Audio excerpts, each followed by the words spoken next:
In Does One in Christ Erase Distinctions from TableTalk Magazine, we are invited to wander through the Apostle Paul's bold vision in Galatians chapter 3, verse 28, where grace gathers unlikely companions beneath the banner of one Saviour. Here, unity does not flatten the colours of our God-given differences, but weaves them into a bright tapestry, each thread distinct, yet pulled toward the same shining centre.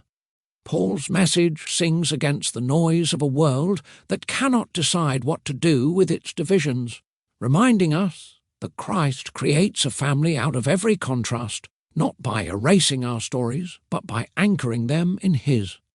Now for our reading. There is neither Jew nor Greek, there is neither slave nor free, there is neither male nor female, for you are all one in Christ Jesus. Galatians chapter 3, verse 28. Paul's announcement in Galatians chapter 3, verse 8, that people of all sorts are one in Christ, punctuates his argument for gracious justification. No matter who you are, trusting in Jesus makes you a son of God. Unfortunately, this verse has been misread, as if Paul were cancelling all distinctions between people.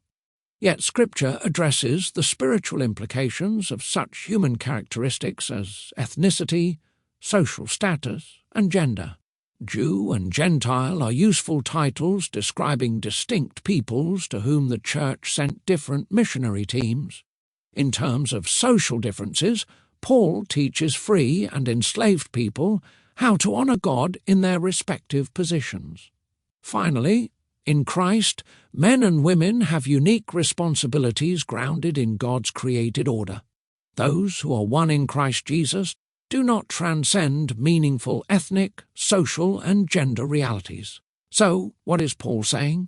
In each of Paul's contrasts, neither Jew nor Greek, slave nor free, no male and female, one of the two titles seems disadvantageous to a vibrant walk with God. It was harder for Gentiles than Jews to hear the gospel before Pentecost. Likewise, women in the ancient world had fewer rights than men. Finally, freedom is clearly preferable to slavery. For this reason, one second-century rabbi taught free Jewish men to pray, "Thank God that I am not a Gentile, a woman, or a slave." Ironically, the early church was largely composed of Gentiles, women, and slaves. Yet even these can receive God's best because He shows no partiality. He doesn't judge people by their ethnicity, social status, or gender. Every believer receives Christ and all His benefits. The same Lord is Lord of all, bestowing riches on all who call on Him.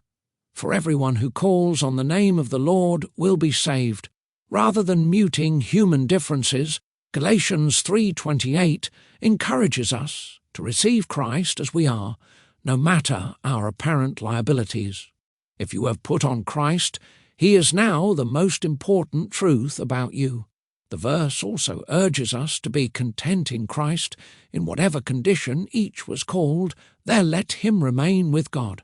Moreover, we may not judge men or women by their race or class, or create fellowship barriers that Christ has abolished. Finally, our differences reveal God's grand plan to make a single family from all sorts of people. If we embody Galatians 3:28, we will be like stars on a dark night. The world wants race to mean everything and nothing. It pits men against women while denying that there is male and female. It insists on social equality, yet everyone fights for dominance. The Church is different. By grace alone, the Church is a tapestry of unique people united in heart, purpose, and destiny to one glorious Saviour. Reverend William Bokerstein is pastor of Emmanuel Fellowship Church in Kalamazoo, Michigan. He is author or co-author of many books, including Finding My Vocation, a guide for young people seeking a calling. This concludes our reading. Thank you for listening.